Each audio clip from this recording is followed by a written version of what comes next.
Okay, and it's time for us to prepare ourselves for the third lecture. So let's go with the video. Miro Svrtan, veteran of PHP affairs, BDD practitioner, DevOps enthusiast. Does testing make sense? He will tell us now. Okay, Miro, welcome. Just set yourself up.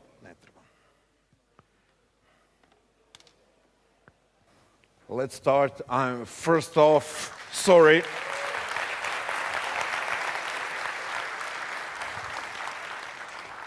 I hope that nobody will get an epileptic attack from this.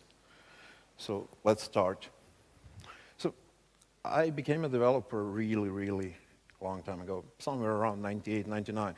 Probably some of you, the younger generation, don't even know the product on this page. Does anybody know what it is?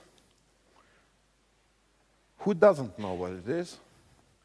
Okay, thank you for making me feel old. So, my first apps were really small and stupid, both by my standards today, but your standards as well, because there was no framework, there was no library, there was no ORM, there was no composer packages, and it was just, there was no auto-completion. You had to open a notepad and write everything yourself. And it was really hard. I felt like it's rocket science. But to be honest, it was mostly check if it works in Netscape or Internet Explorer, something. And I really didn't like that part of the job. Like, I liked the front end, but I hated the part where I have to open both browsers and check for every smallest thing there. So I took a short break, decided to rust off my development skills and go back to studies, and then a few years later I came back to development.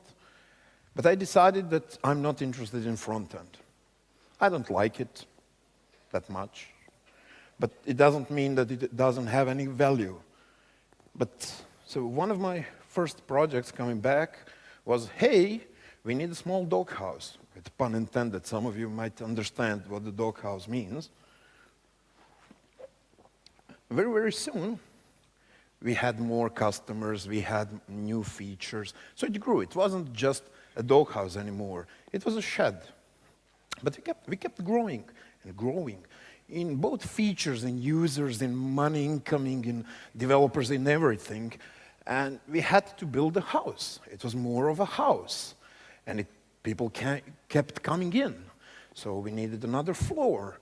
And at least in my mind, the same principles that we used for the doghouse, it's a wooden thing, can be applied to a house, two-story house. But can it be applied to something like this? And I think that this is from Belgrade, and this is one of my dearest picks, because for about 10 years now, I feel that all the time I'm trying to put a shiny new feature on shitty legacy code. Anybody else? So why are we doing it? Why? Because what we want is this. It's a nice building. Maybe some of us want to build something with glass and aluminum and something crazy. Some of us don't. But again, we have to change the principles we work on. But as we kept growing and growing and growing, we kept falling and falling and falling. Of course, you know, outside of working office hours, because it wouldn't be fun if I was in the office fixing it. But all the time, I felt like it's such a nice building, which maybe in truth wasn't. But in my mind, this was something that I was building. To be honest, this is something that I was building. Two completely nice features with a complete ugly place where they connect. Anybody have an issue like that? Like, we could have done this better, but let's just push it in. And maybe this was an architect's decision, but in my case, it wasn't. And everything became bigger and bigger and bigger and bigger. So I started feeling like I have a Stockholm syndrome, because whatever I start, is it a feature or a project, I start thinking it has to handle millions of users, millions of whatever currency, millions of whatever. But in honesty, not every doghouse becomes a skyscraper, right? So let's say that you want to buy a doghouse. How much would it cost? Maybe 500 euros, 300 euros, right? Anybody know the price of a doghouse? But what if I start selling it? If I want to buy it and the seller says, yeah, but you need some concrete foundation there because it's going to be a skyscraper at one point, right? It's a doghouse, it's going to be a skyscraper. And this costs much more than 500 euros. So that inspired me, and that means that sometimes premature optimization is the root of all evil. Why am I saying this? Because often I think, oh, the site has to be the fastest one ever. If we have 5 times more customers than what we have now, it has to scale. If we do this, if we thought of it before, we could have done it better, and now we have what's called legacy code. But let's talk about testing, and this is the point of this talk, when testing makes no sense. Because I think that it doesn't make sense all the time. My name is Miro Svrtan. If you're interested, you can find me on Twitter using this handle. So let's look at one simple story. Who here builds simple websites? I mean, I'm not talking Mars rover. I'm talking about like simple websites, maybe one person working on it. There's no 15 developer teams working on them. So, how much time does it take you to fix a bug if you find one? It may take you 5 minutes, right? And you can ship it to production in another 5 to 10 minutes, right? So whenever you find the bug, you can fix it quickly. But what if you're building an Android app? Maybe you can fix the bug in 5 minutes, but it's going to take a day, 2 or 3 for your customers to get the new app, right? It's even worse with iPhones than the Apple ecosystem. It might take you 2 weeks. Still, a bug fix is 5 minutes. Deploying takes a lot more. What if you're building a desktop software?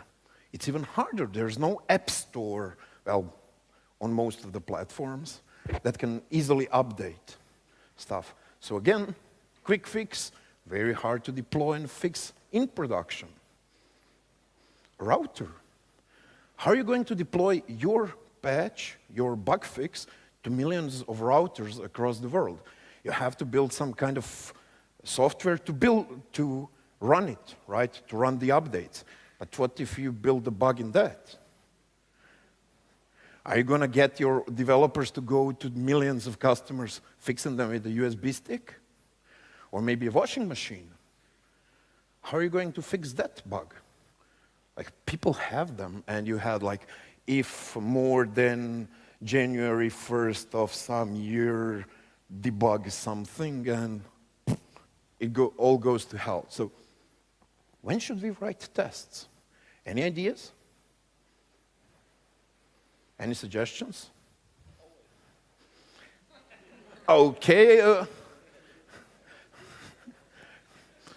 I don't think so.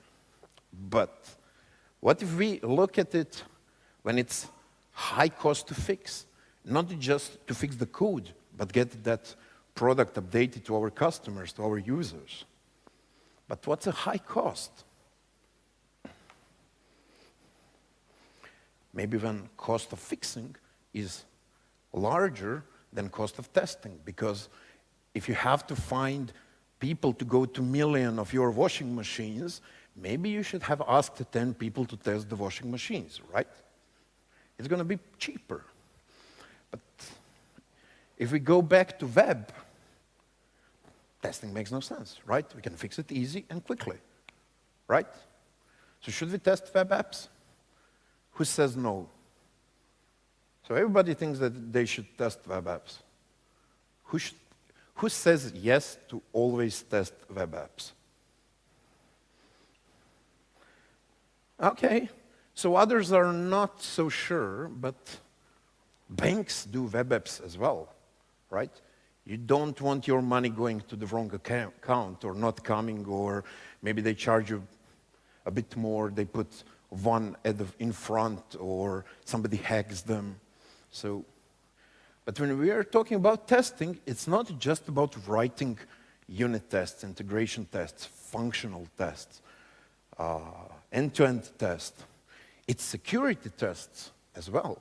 It's performance tests as well. If you're an e-commerce company and Black Friday is giving you like 50% of your revenue each year, you really want to work on Black Friday, right? If you are a news site, there's a breaking news, you don't want to be that site that doesn't work when somebody from Big Brother does something. So maybe we should look at it when it brings value. But how can we define value? Maybe something as a benefit minus the cost. So some of you will say, well, what's the benefit? Benefit doesn't have to be only revenue as money. We sold something or we didn't. It can be your developers, you, your teammates, because it costs a lot of money to find a replacement. So it's very expensive to have a disgruntled developer and that says goodbye, because it costs a lot of money to get a new one. So that's also a benefit. Maybe testing will help you on retention of developers, because who wants to work on a bank app that has more security issues than features? I mean, if you know a bank like that, let's talk. I do need some money. So just to try to explain a bit, this is like a big tomato farm. They produce a lot of tomatoes. But they have to implement different business requirements from the business, but let's say from their developers, their pickers, their sales, everything. They can't behave the same way in sense of testing, like, did our crop get a disease? Because if one tomato gets a disease, you might lose everything that year. But on the other hand, if you have few tomatoes in your garden, you really don't need employees to check that every day, have a food lab checking, is my tomato having some kind of disease, right? It doesn't make financial sense, because those tests might be much, much more expensive than the value of the crop. So no, testing doesn't make sense all the time. There are some fallacies that I noticed, and that I did as well. So for years, it was really hard for me to explain to others, like, we should test. Yes, but it's going to take more time, and it's going to make our project more expensive. So instead of charging 100 euros, we would have to charge 150,000, whatever. So it might be 50% more expensive, but we should say, hey, we need 100 hours of development and 50 hours of testing, right? Because you have to tell clients that why are you charging them more than you charged last time, right? Because this feature looks similar to last one, but somehow you need more time or money. But do you put on your invoices development 70 hours, manual testing in browser 30 hours? Or do you think that every time you write some code, you test it in a browser or on an app or something? So you don't differentiate that. So why would we differentiate it here? Because, like, let's say, and also, we keep forgetting the bugs cost too.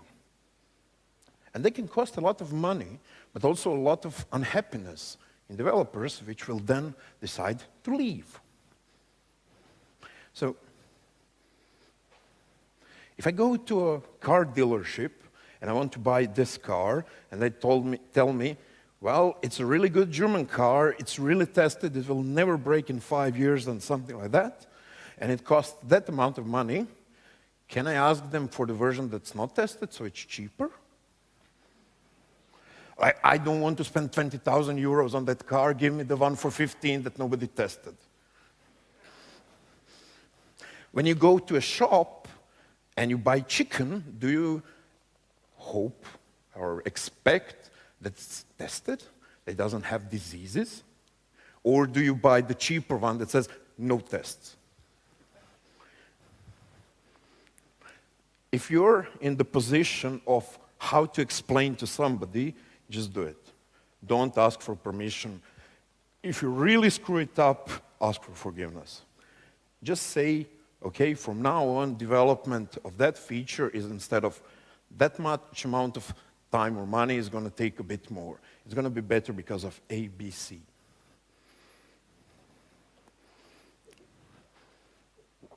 But don't forget that actually testing doesn't take a lot of time. I mean, automated testing. Because we have to differentiate learning how to test from testing. And that's probably the hardest thing to explain to people, to fellow developers, because, well, I know nothing about testing, so it's going to cost that much amount of time. True.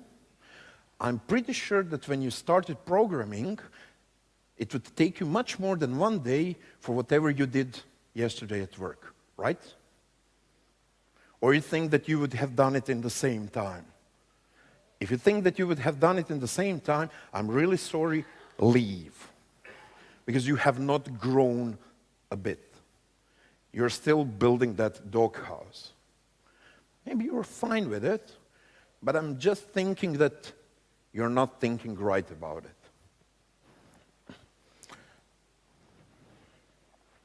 It takes extra time, of course. You have to write code, you have to write tests. But if you take into consideration that you have to open a browser and test it manually, it takes time as well, right? So instead of opening your browser, you can just write tests and run them all the time. This is one of my favorite ideas of, hey, we need to implement new payment gateway or connect our users to new social platform or implement something. You do a proof of concept, ship it to production, and then for years keep it cleaning because, well, technically you solved the problem. So let's say that you have a table here, your working table with your laptop and everything, and it's full of garbage, and somebody tells you, hey, you have to clean up your desk, and you come and say, done, table is clean, right? Technically, you solved the problem. Now you have a dirty floor, but that's somebody else's problem. So features have life cycles. If you don't know about the problem that you're trying to solve, explore it. But explore it in a way that don't write tests. If you need to learn a new framework, new language, new library, be excited about trying it out. Don't try to, oh, I have to write a test now that I have checked out Go. Because it doesn't make sense. You should do it in the other phase, when you're modeling. That's somewhere where you can use TDD. Then in development, you can write tests so that you can be sure that you have not broken things that have been working before. And actually, once the code is in production, I know a lot of people think that production is the best place to test. Sometimes you can actually delete some of the tests. I do delete tests. They were of some kind of value when I was developing it. Maybe I was putting a new payment service, payment provider, and I wanted to test it with every freaking credit card from every continent, every country, every age, every name, everything. But does that make sense? Because those tests might run for hours, Does it make sense later? No, just keep some of the examples. Don't try to test everything end-to-end. 100% code coverage is something that I'm still battling with. I like the idea of 100% code coverage because it will easily show me what I have not tested. But on the other hand, if I have a whole bunch of getters that just push out the property, it's an interesting job for about half an hour, maybe even 2 if you're wasted, but if you have to spend the days on it, just writing tests for getters or setters, don't. Try to find a better way of maybe even automating the generation of those, or just skip them. People tend to explain to me that writing tests later is okay, which I think is a terrible idea. Because you see a simple getter here? It just has one if. So should I test it? No. Okay, let's not test it. Let's just keep it. It's a simple getter. But the worst part is we have tests. And they're breaking, but we're still shipping to production. Or we just have tests, but they don't do nothing of value. I actually had a friend that was working on a project that told me that everything on that project was tested, and then he deployed a small change and found out that payments were not tested at all. 2 days of payments gone. Oh yeah, and there was no logging as well. So it took quite a while for customers to say, hey, we didn't get any email. And most of the companies that have writing tests later or having tests is because somebody told developers that if you write code, you have to write tests. So they wrote the code. It's a good code, but now somebody's pestering them that, oh, all of our new code has to have tests. And then they are not happy, and they just create the tests to fill up the code coverage. So if we have tests, I might have a car. So if you own a car, you have to pay registration and insurance every year, right? But what if my car is on the bottom of the lake, and I'm still paying for the insurance and everything, but can I really use it? That's the value of tests sometimes. Literally, just cost me money and no value. Another one is TDD has something to do with testing. DHH had a tweet, I think, what was it, 4 years ago, that said TDD is dead, long live testing, but everybody understood that testing makes no sense at all, because they confused TDD with testing. And there's a big difference, because TDD is the idea to model, not to test your code, to go iterate through your model, through your architecture fast, not to build everything. And that takes me to the next point. Please don't even try TDD all the way. Because if you're trying to write tests for every getter and setter, if you're trying to put it for yet another CRUD entity that has 5 properties, you're bringing no value, you're just spending your time. But, okay, enough of fallacies. Let's look at when testing makes sense, or doesn't. So if you want to easily onboard new developers, and they come in first week, and you can tell them, hey, let's ship, can you fix this bug, or can you do another feature on this part? You can easily come and say when they're done, hey, look, you have not changed any tests or anything, and everything still works. Good job.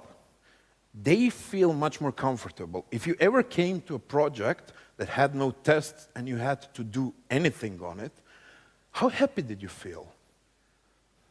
Like, I do tend to switch projects about a year and a half, and it's a terrible feeling that when I come to a new project, that I have no idea what it does, and I'm scared of changing it.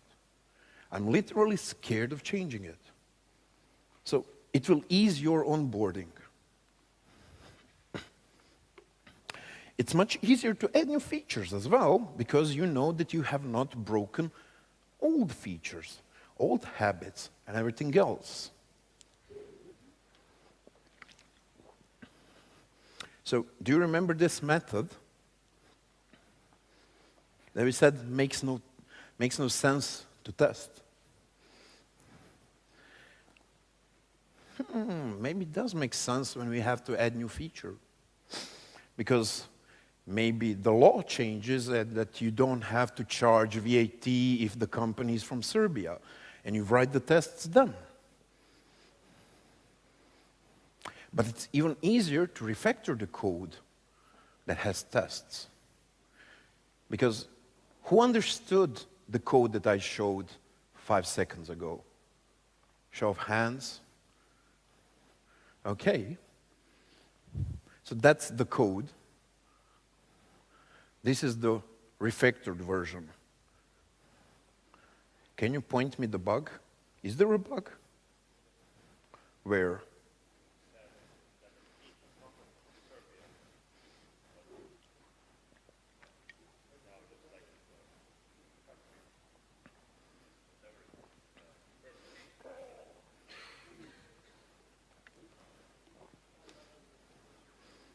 Anybody else? So who found a bug? Can you raise your hands? How much time did it take you to find the bug?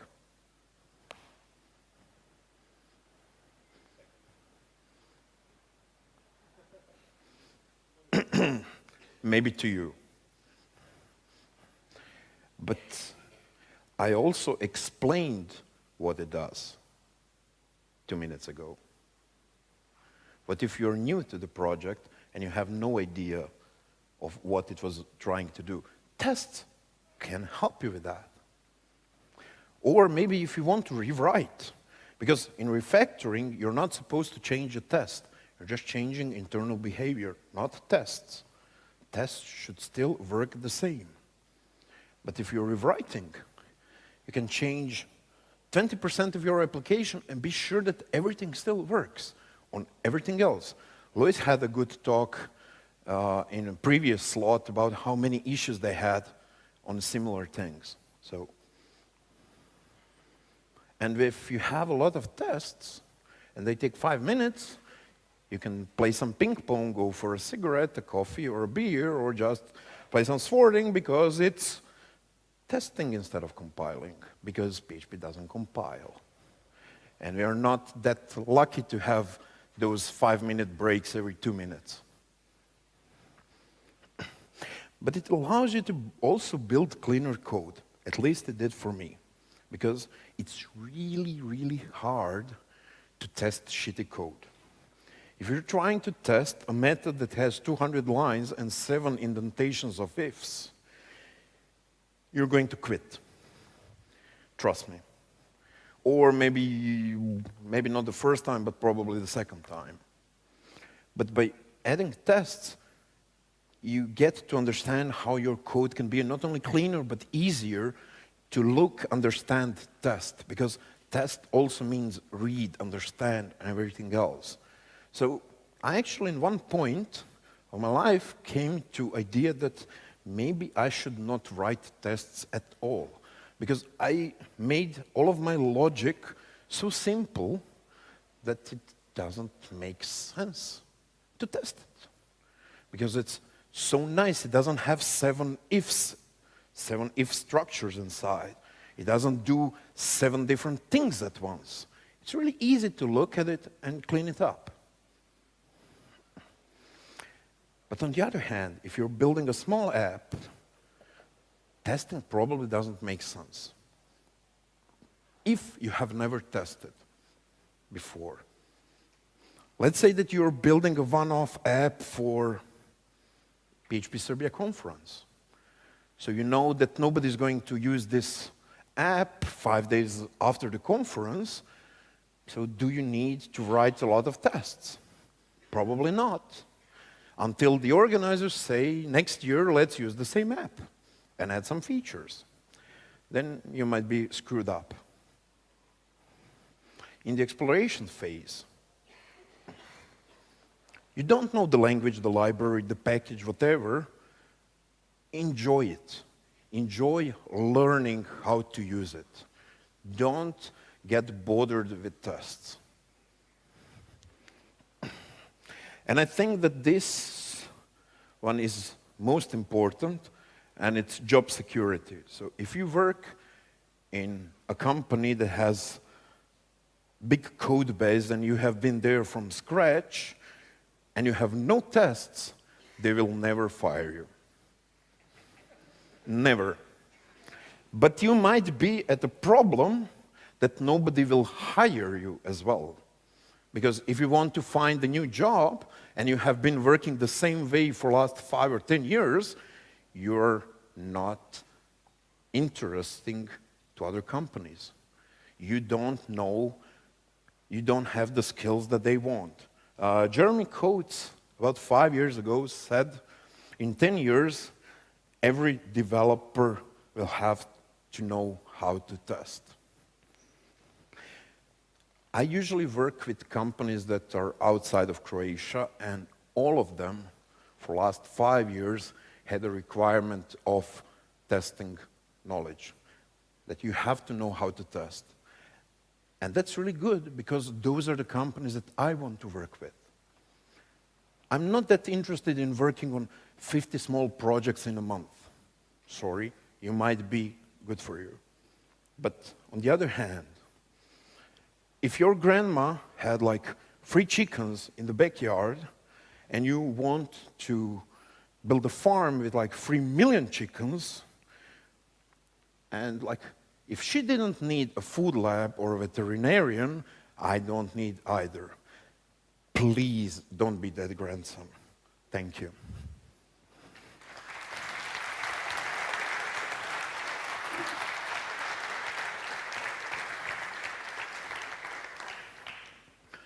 Any questions?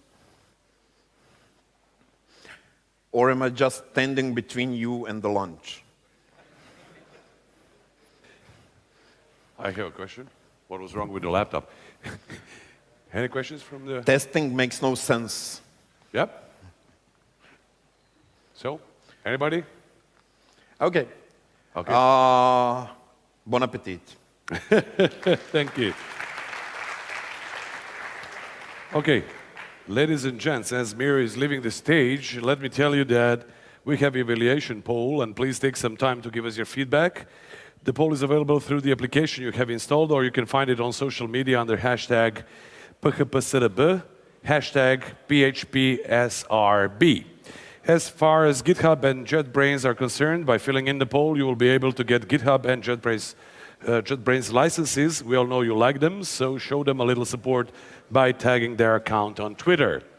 Guarana, this year our refreshments are sponsored by Guarana. They have very interesting activation for all of you.